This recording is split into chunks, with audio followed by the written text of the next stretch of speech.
Ma'am recently आपने Twitter के जरिए आपने अपनी मन की बात कही थी, जो आपको बहुत दिनों से सताया जा रहा है एक बिल्डर के थ्रू, आपके प्रॉपर्टी के जो डिस्प्यूट चले उसके बारे में सबसे पहले हम जानना चाहेंगे। क्या है इतने दिनों से जो चल रही है उसके बारे में जरा पहले बताएं। भाई इतने दिनों से जो चल रहा है, हम बेजार होके अब मदद मांग रहे हैं सीएम से, पीएम ऑनरेबल प्राइम मिनिस्टर साहब से।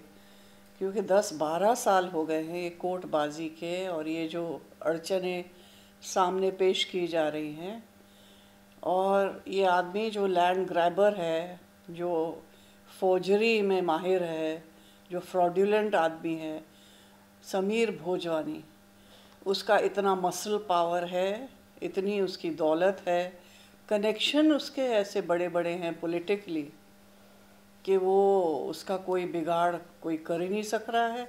यानी कि जो गलत हरकतें वो करता है, करता आया है, इल्लीगल काम जो करता है, चारों तरफ इल्लीगल काम करता है।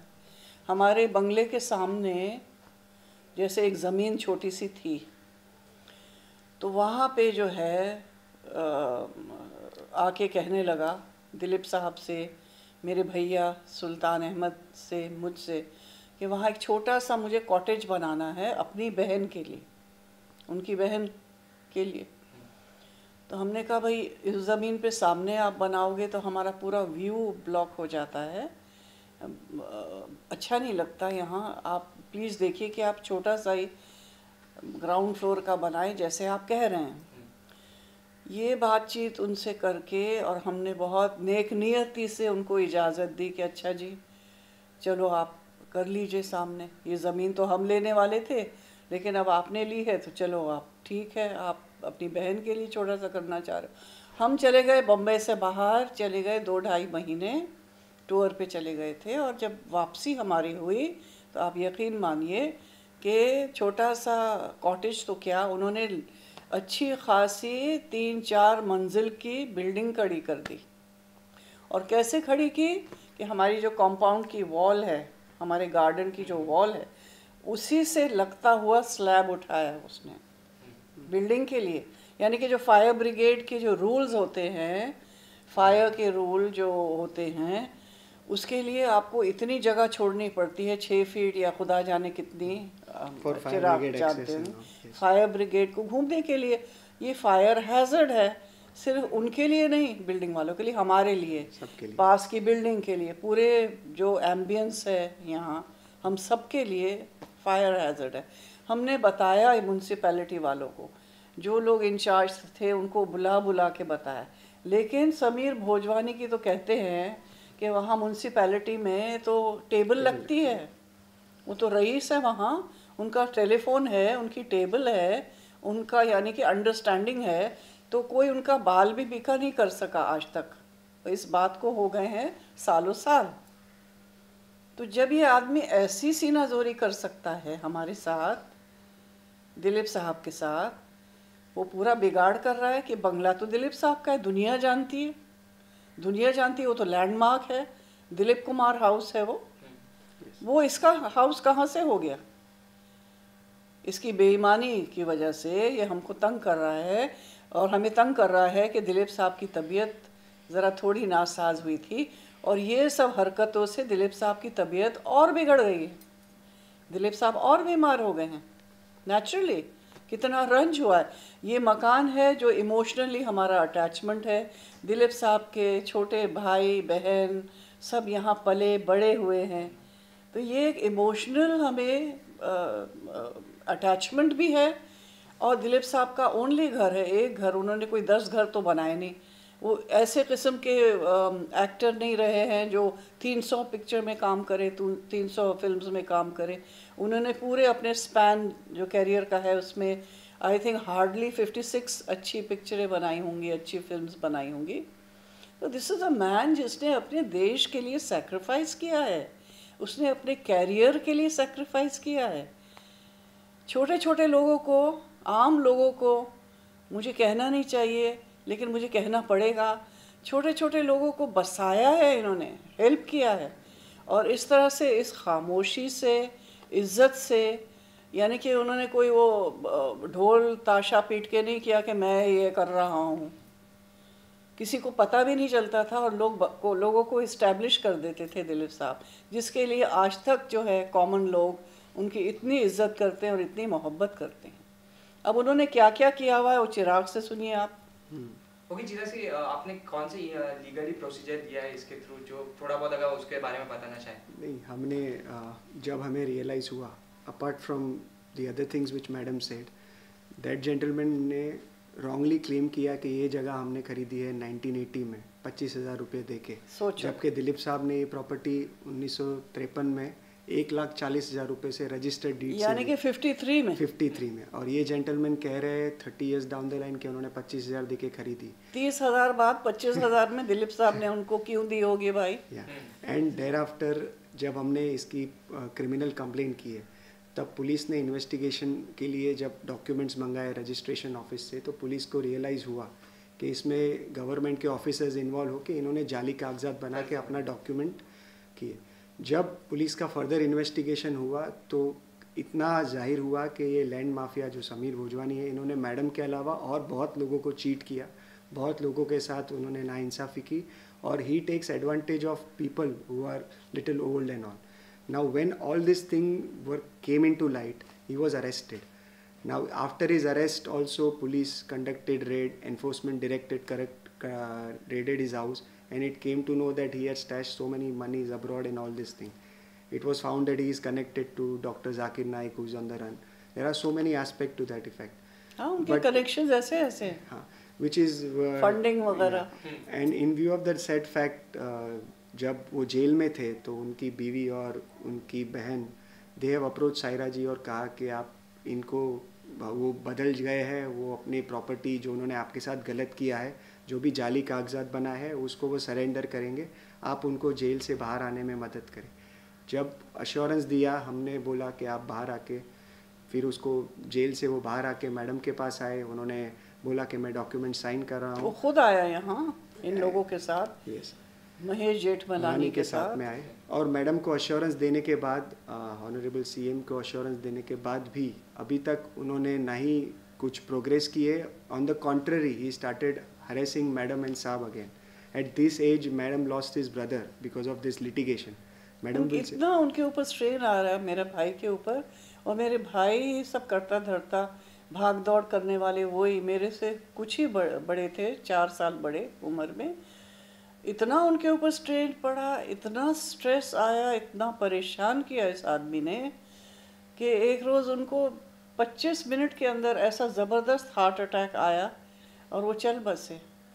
मेरा भाई चला गया इस लड़ाई झगड़े में, सोचो।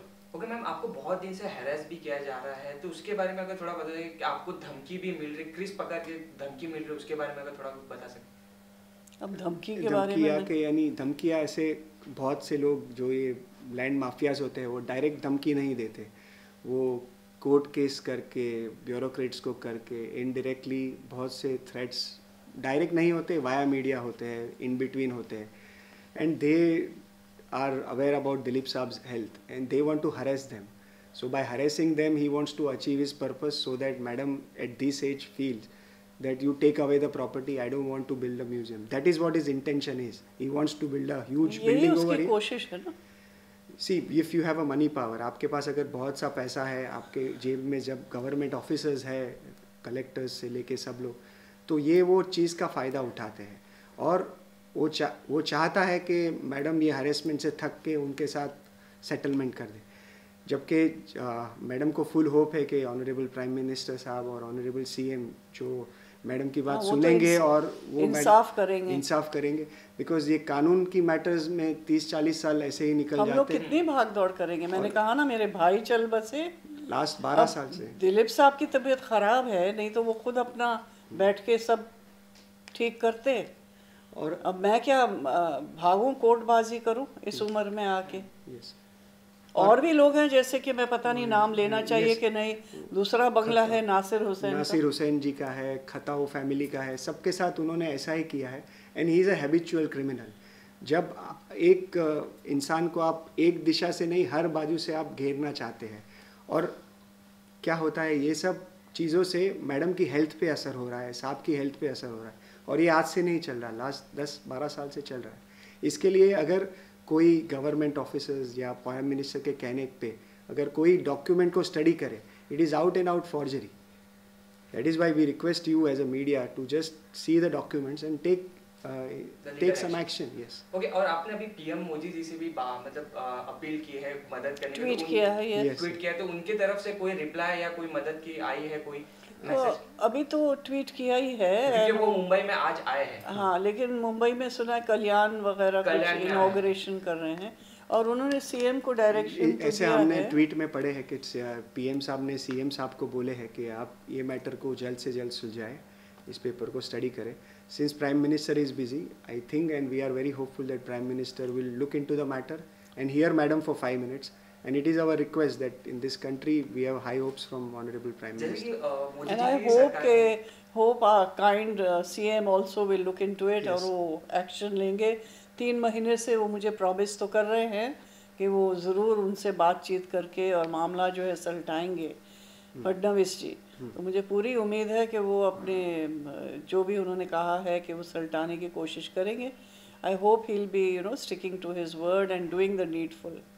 ओके चिराग जी, आपसे जानना चाहिए कि आगे की प्रोसीजर, लीगल प्रोसीजर क्या होगी, आपने अब क्या ली है एक्शन, जो अगर बताना चाहें. लीगल प्रोसीजर में तो हम 2 बार नहीं 6 बार टोटल जीत चुके हैं. उन्होंने 6 बार ट्राई किया मैडम का कंस्ट्रक्शन रोकने के लिए, हर बार वो हारे हैं.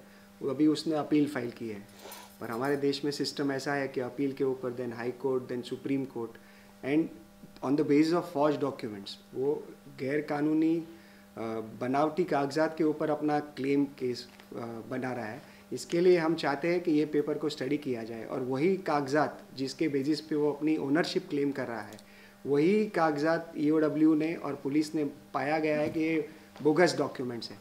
तो हमारी रिक्वेस्ट रहेगी कि हमारी प्ली पे hearing as early as possible हो और जो कागजात जो जाली है और जो गवर्नमेंट ऑफिसर्स जिनके साथ मिलके ये हुआ है उनके अगेंस्ट में इमीडिएट एक्शन हो. ये हमारी रिक्वेस्ट है ऑनरेबल प्राइम मिनिस्टर साहब. ओके मैम, आपसे भी एक चीज़ जानना चाहेंगे. साहब जी की सेहत अब नासाज रहती है, बट आप बीच बीच में आप पोस्ट करते रहते हैं और उनके अभी जन्मदिन भी था, तो उनके बारे में अगर थोड़ा बताइए कि फैन जानना चाहिए उनकी तबीयत अब कैसी है. हाँ, मैं सबसे इन टच रहती हूँ, व्हाट्सअप जो आते हैं, और आपको खुशी होगी कि बर्थडे में भी दुनिया के हर कोने से मैसेजेस आते हैं. दिलीप साहब बहुत खुशनसीब हैं कि आप सबकी दुआ है उनके लिए. तो आपको ये जान के खुशी होगी कि कहीं लंदन में गेट टुगेदर हो रहा है, कहीं कनाडा में हो रहा है, कहीं पेशावर में और एक जगह अहमदाबाद में. इस तरह से पॉकेट्स अलग अलग हैं. फिर वो लोग इकट्ठे होते हैं, वहाँ केक कटिंग होती है, लाउड स्पीकर्स लगाए हुए होते हैं. फिर वो मुझे फ़ोन करते हैं मैसेज के लिए. तो जब दिलीप साहब की तबीयत ठीक थी तो ख़ुद भी वो बात किया करते थे. अब किसी दिन मूड है, किसी दिन नहीं है. अगर नहीं बात करते तो फिर मैं उनकी जगह मैं बात कर लेती हूँ उन सबसे माइक के ऊपर, और सबको खुशी होती है कि हमसे कांटेक्ट हो गया. तो इस तरह से बहुत खूबसूरती से सेलिब्रेशन हो जाता है. और टच वुड, ढेर सारे फूल आते हैं, इतने सारे ढेर सारे केक्स आते हैं जो हम 10 दिन तक खाते ही रहते हैं. केक कटिंग जो है वो रोजाना होती है. कितना इमोशनल, कितना प्यार करते हैं. आपने जैसा बताया जगह जगह होते, घरों में भी होते, हमने किया है, घरों में भी काटे बिल्कुल बहुत प्यार करते. तो कितना इमोशनल आप हो जाते हैं जब बिल्कुल बहुत इमोशनल हो जाती हूँ बहुत. और बहुत खुदा का शुक्र अदा करती हूँ मैं. और मेरी पूरी उम्मीद है कि आप सब की दुआ होगी कि ये मसला जो है हल हो जाए. And हमारे dear Prime Minister and dear CM also will help out. I really hope so. I pray so. Ma'am एक मैसेज देना चाहे मोदी जी को, क्योंकि वो यहाँ ही है. हम अगर कुछ कहना चाहे तो आप कह सकते हैं. हाँ, मैं ये कहना चाहूँगी कि जब दिलीप साहब जिसने अपने देश के लिए इतना कुछ किया है, अपने प्रोफेशन के लिए इतनी सैक्रिफाइसेस दे के इतना नाम कमाया है, यानी कि वो जो है उनको कहते हैं हिंदुस्तान का कोहिनूर. दिलीप साहब जो हैं, मैं उनको कहती हूँ कि वो हिंदुस्तान के कोहिनूर हैं, जिनको इतना दर्जा दिया जाता है. अगर उनके साथ ये ऐसी बदतमीज़ियाँ हो रही हैं और इस किस्म की हरकतें हो रही हैं, तो मैं हमारे ऑनरेबल प्राइम मिनिस्टर साहब से रिक्वेस्ट करूँगी कि किसी तरह से मैटर जो है वो सॉल्व कर दें और ख़त्म करें अब ये मैटर, ताकि हम एक खूबसूरत सा म्यूज़ियम बना सकें और उस घर को जो है रेनोवेट करके जैसे हम चाहें हम उसके साथ अच्छा सब सलूक करें। मैं ये कहूँगी कि please sir help us out now, really we are fed up and tired of this Sabir Bhojwani, जो कि इतना खबीस आदमी है, आई एम सॉरी टू से, लेकिन please help us out and make this matter all right for us. Thank you. Thank you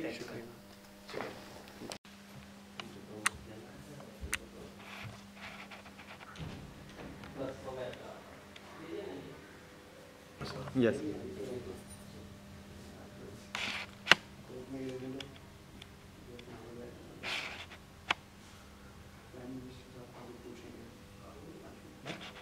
Dinesh भाई लगा ले। लगा दो।